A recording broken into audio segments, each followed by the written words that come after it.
Annabelle is joining right now. Hi, everybody. Thanks for coming in. Hi, Annabelle, what's long up? time no see. I know. How's it No, going? it's going well. Yeah, How's it going good. with you? It's good. It's good. Oh, Oh, sorry. gosh. You're falling. You're falling. Wait. Let's give some people a couple minutes. Well, not a couple seconds for some people to get in here. Um, I'm So, gonna turn off the comments. I'm gonna turn off the comments so people can see you, and then maybe at the end, I'll open it up for some comments from people to see if they have any questions. okay, I don't mind being hidden by comments. Oh, well, other people will mind, trust me. Okay, all right. All right. What's up? Okay. How's life? Life is good. I mean, it's different than what was intended and scheduled and planned, but I am actually embracing it and accepting it. It went through phases, Yeah. and I'm actually enjoying this time. It feels like, this forced sabbatical, Yeah. and it gives me time to reflect and to find, new things. And so I'm okay. That's great. I feel like that's the best way to look at it. I feel like I've kind of been doing the same thing where it was just like, there's nothing I can do about it but embrace it and try my best to enjoy it or find like the silver lining. Yeah. What were you doing? What was the last thing you were doing right before lockdown started? Like, was there anything you were specifically working on? Yeah, we're 10 days before premiering Vendetta with Tulsa Ballet. Oh, Vendetta was a piece that I created on Les Grands Ballets Canadiens 2 years ago. And I was very lucky and very fortunate that the director of Tulsa Ballet, who's Italian, Marcello Angelini, uh-huh. went to see one of the shows in Montreal and said, I want it. Yeah. And so 2 seasons later, it was at Tulsa Ballet. And, I'm one of those choreographers that I'm always looking into how can I make it better. And so I had the impression that I was, changing things, and I was really excited to premiere it. And then we just had the time, when Trump said that we could only have 10 people in a building.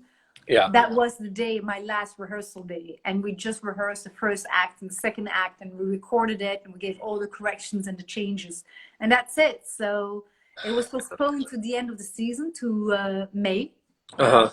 Yeah. and then now it is postponed to October. And then I'm waiting to see if I get an email if it's not postponed for later. I don't know. I mean, I Yeah. think none of the directors right now knows what's going to happen next season. We're just living week by week. Yeah, it's got to be so difficult for them trying to handle like subscribers and other audience members and people who expect shows, obviously, or expect an answer as to when things will come. But I think, I mean, I guess Not it's just good. that, I think also, you can, let's say we can perform again. How is the psyche, how is the psychology of, gathering together in Yeah, October? Do we dare to buy a ticket yeah, just because do we have enough distance? So that's pretty, complex for them to try to think how people will think. And yeah. Of course, because everybody's going to have a different philosophy. I'm sure some people are going to be like, ready to get out of the house and go, and a lot of other people are not going to feel comfortable probably for a long time. yeah. But at least you guys got it all taught, and maybe when they want to remount it, it'll be a little bit like closer to ready because it was kind of set.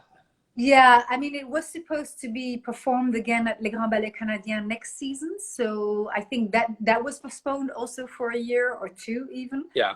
So the sets and costume can stay in Tulsa. So it's a whole logistical thing side of Yeah. it. I can't Worked out. imagine having to handle all that right now. Like I have so much respect for all the directors and everybody that are like kind of keeping it all going. Yeah. Um, but I wanted to ask you because, anybody who's worked with you can tell you're obviously a really, really great mover. And I want to know, because you've been choreographing for a long time now, and I want to know like what drew you to choreography early in your career, and how early did you make the transition from a performer to a choreographer? So I discovered choreography in school when I was 11 years old, and it was like a hobby. It's like you love skating. So whenever there's, you know, ice, you go skating. Yeah. Well, whenever there was an opportunity, I would choreograph. I just didn't know that it was a job. I didn't know I could survive from it. It wasn't, you know, I didn't think it was a profession. And then Yeah. as I grew and as I became a professional dancer, I realized that, oh, you can also be that and Yeah. just that. You don't have to be a dancer that choreographs. So I always did it. And when I was 28 years old, I was given an opportunity by the director of ballet, Scapino Ballet, to make a piece. And so I tasted what it was to actually create work on professional dancers and to be paid for it and to have, you know, rehearsals allocated for you and not, you know, in the Yeah. first time of people. And then, you know, it was like I was bitten by virus, Yeah. the Gosh. choreography virus, not a coronavirus. And I just wanted to do that. And so there was one performance somewhere in the middle of Holland that we, you know, we were starting sitting on benches and my cue was 2 minutes and 18 seconds. I had a cue in the music and I had to stand up and do my phrase. Hmm. And I was in my mind just creating and thinking of my rehearsal of choreography. And then I suddenly realized, oh my God, I'm on stage. Oh my God, my cue. Oh, it's now. So I was Oh my really gosh. lucky that I didn't miss the cue. And that was kind of a cue of, okay, Annabelle, you just need to get out of there. Just move your Yeah. ass over, give your contract to you know, to a young dancer who's really, Yeah. you know, committed to being a dancer. So I love dancing. I think I was a good dancer. I was a good mover. Um, but I wasn't so, you know, I don't get a kick from audience watching me. I prefer to put people on stage. So I Yeah. never missed it. I never missed the performance moment. And, you know, I just want to put you on stage. Yeah. Well, Get a kick I out of love it. that. I appreciate that. I also think it's interesting that you know, at a young age were able to kind of be that level-headed about it and not feel obligated to continue performing and doing both. Like, I think it's interesting because I think if you're not fully invested in something, there's somebody that will be and like should have the chance. So for it to go through your mind, like, let me give this up and go fully into what I really want to do. I think that's an important lesson as well because when you're passionate about something and you care about it and you're serious about it, you can make a professional life for yourself out of it. Yeah, I mean, I was 30 years old. Did give myself, you know, 5 years. I saved a lot of money. I Yeah, lived in really, you know, bad apartments for very little money for 2 years to save yeah, money. I yeah. didn't go on holidays. I didn't buy clothes. So I had a kind of a budget when I started off as a choreographer to be able to be without a job for 6 months. And Uh-huh. that's why I could, you know, I gave myself 5 years. I wouldn't have made it. I thought I would go to the film school because I love editing and making Hmm. movies. But then in those 5 years, it all, you know, snowballed and very slowly with sometimes really no work at all for 6 months. And in 5 years, I could start living from it. So That's amazing. That's so cool. I think it's so cool when you're able to refocus on something and then all the work from kind of your previous life, you know, as a dancer and you know probably the people you've met and who you worked with, it probably translated over into how well you did as a choreographer because people there were probably a ton of people that knew you and you know maybe enjoyed working with you, or is that not the case with you as much? no, unfortunately, Holland is a very small country. We have state funding. We have a couple of companies, and every 4 years they have to write what's going to happen the next 4 years and who are the Hmm. choreographers. And you cannot do work for or three companies. You have to be, you know, embracing or being embraced by one company. And I was a contemporary dancer with the Filipino Ballet, but when I stopped dancing, the Dutch National Ballet embraced me. And Okay. so I couldn't live from it because I did work in 2003, 2007, 2011, Mm. no, 2007, 2018. So Oh, you can't live in 10 years doing three things. yeah. So I really realized very early on that I had to go international. Yeah. Did I want to survive from it? Oh, And okay. so internationally, nobody knew me and I didn't know anybody. So Well, I started from the small door. Yeah. I was nobody's resident choreographer. I was nobody's, upcoming rising star. No, Yeah. Well, unfortunately, I did not have that luck. that's even more impressive. That's That's sweet. incredible. I mean, that just speaks to your work ethic and your ability to, create and get out there and like your confidence in yourself, which is amazing. I want to talk about some of your international choreography, which, they streamed it during this quarantine. English National Ballet streamed Broken Wings, Broken right? wings, yes. And you created Broken Wings there, and then you were asked to create the full length version of Frida at Dutch National. Yeah. And I want to know, was it difficult, or what was the hardest thing in transitioning a one act ballet, which was from seeing it very complete and beautiful and told the story really well, into the full length Frida?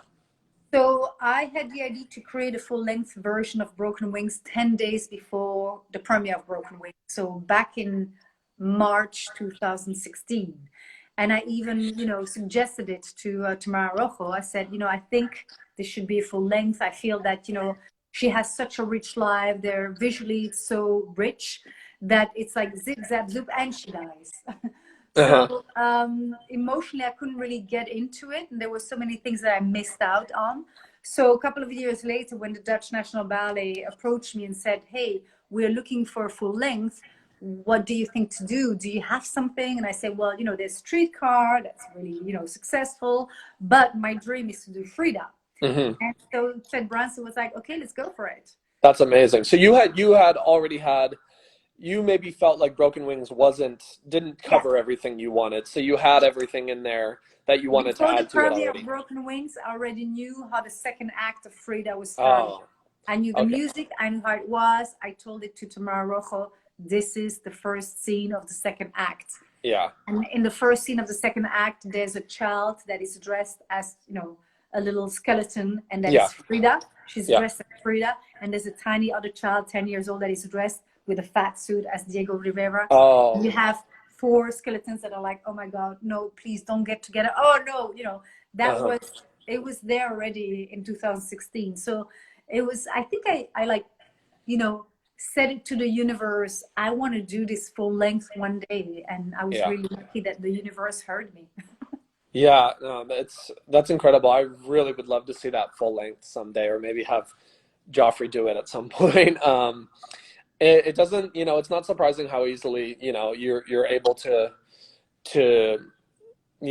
build upon something you already have, because the way you create is, or the way you choreograph is amazing. It seems like you never run out of material, and I want to know, like, what is it that keeps you so productive?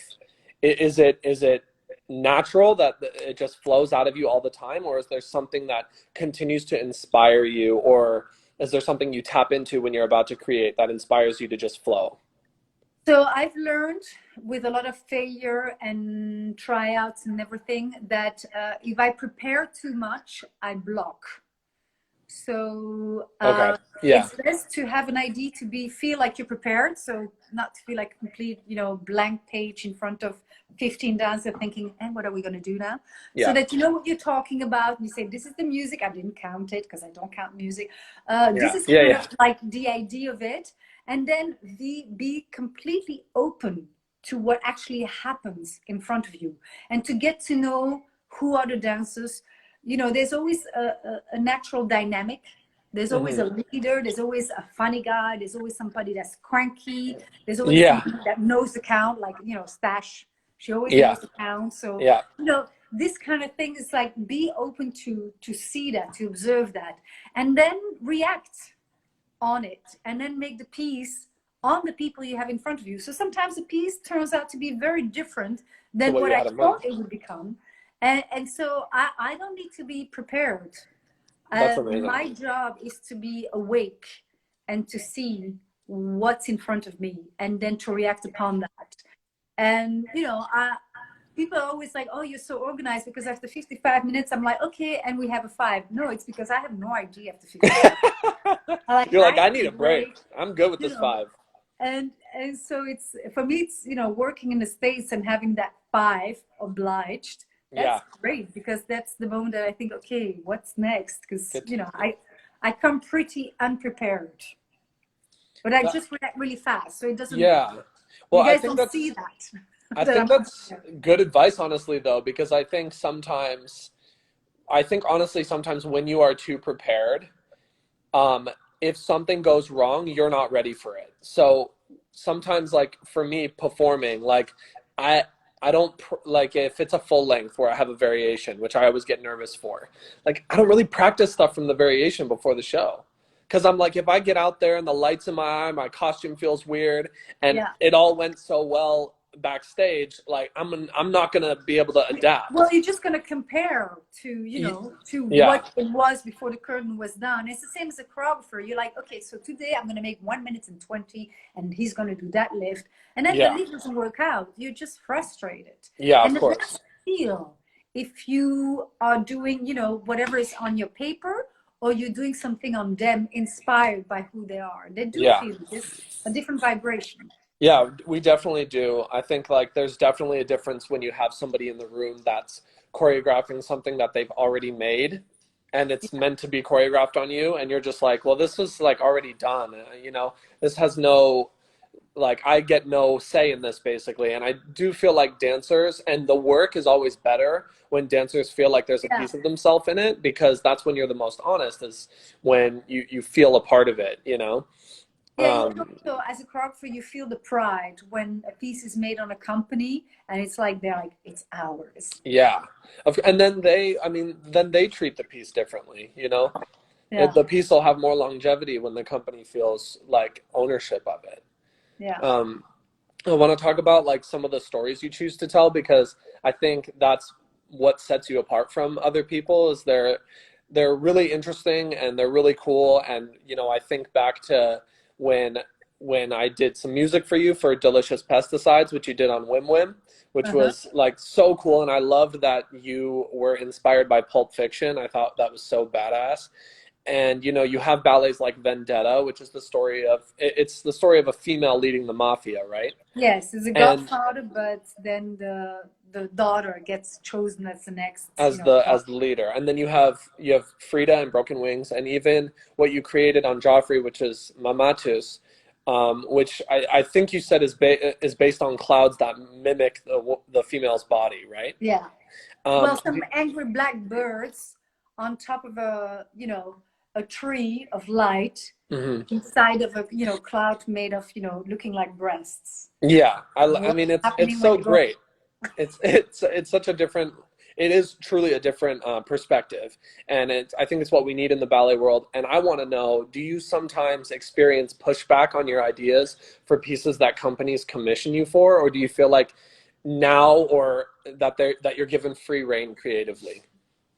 No, I've always been given free reign creatively. Sometimes, you know, the company says, hey, we've got this man's piece, so please use the women, or Hmm. vice versa. Yeah, So sometimes the casting gets in the way, and you have to rethink your plan that you had or that you wished to make. yeah, But otherwise, they're very open to, you know, they just want to know the music because they need to, you know, ask for the music rights.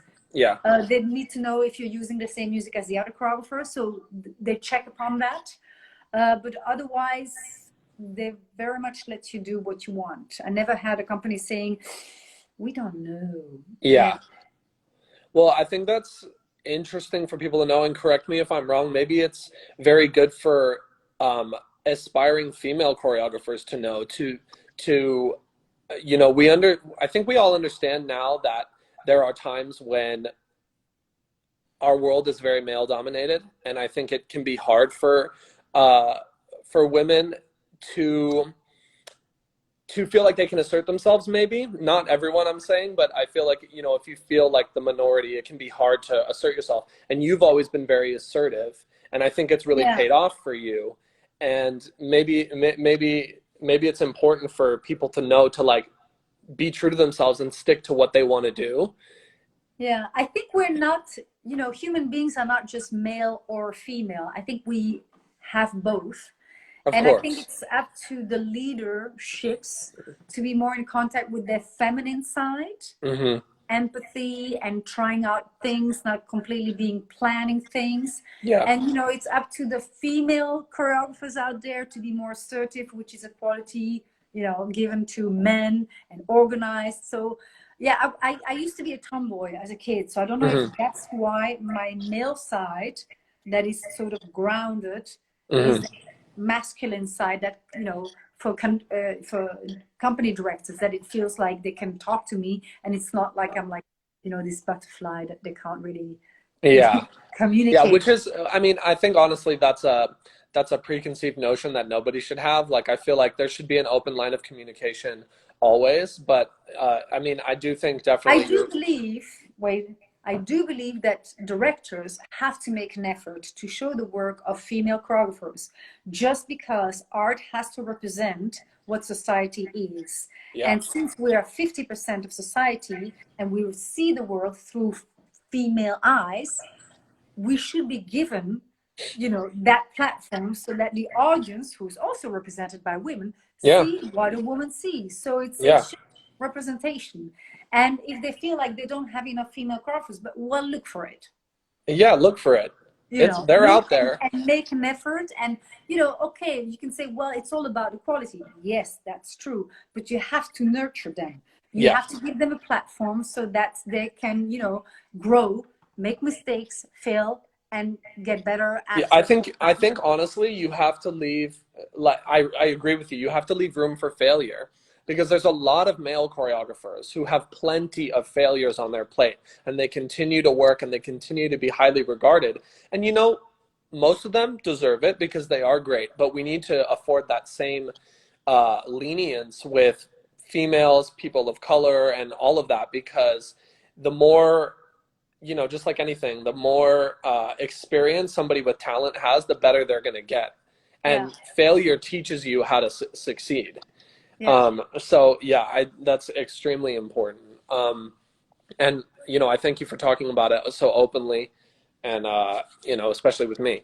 Um, I want to touch on this. You recently got married, which, congratulations. thank you. Um, and What you is also married recently, life like? Oh, huh? Yeah, I what is know married life? I know, especially quarantine married life now. It's Um, great. you also recently worked with your husband for the first time, and I know firsthand what it's like to work with a partner. Yeah. Um, what was that experience like for you, and how did you guys handle it or navigate it? Yeah, so I didn't work with him for the first time because he did the video in Vendetta. That was 2 years ago, but we had worked in the past. So he's a theater director, and I've created choreographies for the plays that he was working on, and then we worked on a version of one act version of a Dangerous Liaison in Germany, and that didn't go well at all. Not the piece and not the relationship. It was very nasty. And so I don't look to work for him. I feel that, he should do his thing, I should do my thing. But we are older now and we see each other's, strength. Uh-huh. And so when I hire him in my artistic team, he now knows better that, at some point I'm the leader. Yeah. I'm the one that takes the last decision. So I try to, work with him, collaborate with him for the talent he has and that I don't have, with video and stuff like that. Yeah. And we try to separate both. You So you stay in each I'm at other's work. lane. He has to accept that I take the last decision, even though sometimes his taste is different or he thinks it's a better taste and a better choice. Yeah. It is hard. It's not ideal. I'm amazed, to see partnerships that are also married. I don't know how they do it, Yeah. but yes, Yeah, I it is. prefer, to work with you as a composer than to work with a spouse and have to say, "Oh, could you do a ping here?" And I don't know. Yeah. Well, I think you're very direct, and so I think I think that probably can be hard in a relationship, because for me and Jerry, like, we're much more direct with each other than we are when we partner with other people. We're a Yeah, lot more polite with other people, and with each other, like, we just do not tiptoe. And I think it took us a while to cultivate that partnership. Like at first we had some issues, and now like I mean she's my favorite partner, right? Oh, sweet. And but it took work. Like it took a while to do, and I think it's nice to have that open communication and know that about each other, but it's hard, you know, when you're being Yeah. so critical of and also like our art form is very vulnerable. So you're already vulnerable, then you got your spouse telling you something's wrong, and you're just like you can get really messed up. I've learned that, you know, even if it's your spouse that, and even if, you know, I'm super critical, that you first have to think of a compliment. Yeah. What is good about it? First, communicate what you like. Yeah. And then you can always say, but, you know, we could, you know, enhance this or that. Yeah. Instead of just like tearing it down Hmm. because you want it to be better. Because there's always something that you like. And so Yeah. make that effort to share that. I think that's a good philosophy, honestly, with everything. I'm a firm advocate of positive reinforcement. I think it's like, you know, you work with someone that it's just always a note, always a correction, always getting it better, and you can get confused as to whether it's even good. Like, and you Yeah. can when you're only thinking of the negatives, that's where your mind is. It's in the Yeah. negative, and you need that like positive reinforcement. Are you good to like take some questions if people have any? Because Yes, I've if turned the there are comments back on. questions and not just emojis. Yeah, I mean, I love the emojis. I love all the hearts. When you were talking about your relationship, the hearts were going off like crazy. Oh, It was really funny. Yeah, does anybody out there have any questions for Annabelle that you'd like to relay through the comments right now? We'll give them a second to get on there. I see that my sister's here. Hi, Veronica. Veronica is your sister. That's the name of your sister? Yeah, Veronica. VRG 101 right there. Hi, Yeah. Veronica. Do you have a question? Yeah, Vedo, any It can be a questions? question for Dylan. Doesn't have to be for me. Yeah, I think Like, maybe. when was it last that he shaved? Oh my gosh, I know. I know. I need to shave again. I like. There was such a beautiful classical picture that Zarely put on, I you know, know. to say that you were going to interview me. I was like, oh, wow. I feel the pressure. And look at you. You look so scruffy and like ghetto. I know I look scruffy, but it's like I haven't had a haircut in like 4 months. You know, Oh, Jerry can do it. Come on. I know she might. Oh, here's someone. Well, actually, my mother, right, wrote. Do you ever work with students? Because Yes, she's I probably. do. Right now, I'm actually making a piece online through Zoom for the students of English National Ballet School. And I just create, no, not create, I staged a work for Central School of Ballet in London. They actually performed it in the studio in costumes, and then 2 days later it was going to be the premiere, and then it all got cancelled. Oh my So it's, gosh, I so work with frustrating. students. It's very different than with professionals. Yeah, So when I'm with students, half of me is just the teacher, and I'm less worried about is my piece good as opposed to what it is that I give to them that they can use after yeah. they've done my piece. So I feel more responsible for them. There's, you Uh-huh. know, there's a pressure which I Yeah. don't have with, you know, professionals. I feel, you know, as a dancer, I also thought, you know, you give something that might enrich the DNA of a dancer or maybe not. Yeah. And, you know, if somebody says, oh, 10 years later, I was still using what you said about that jump, and some not. But with students, because, yeah, everything you say can really go wrong. Yeah, they're You have impressionable, to, so you have to be careful. yeah, very careful. Yes. Well, great. You're probably going to get an email from my mom about coming to choreograph. How do you get the inspiration for your choreography? From everywhere, from life, from my youth, from things that fascinates me, that scares me, that questions me.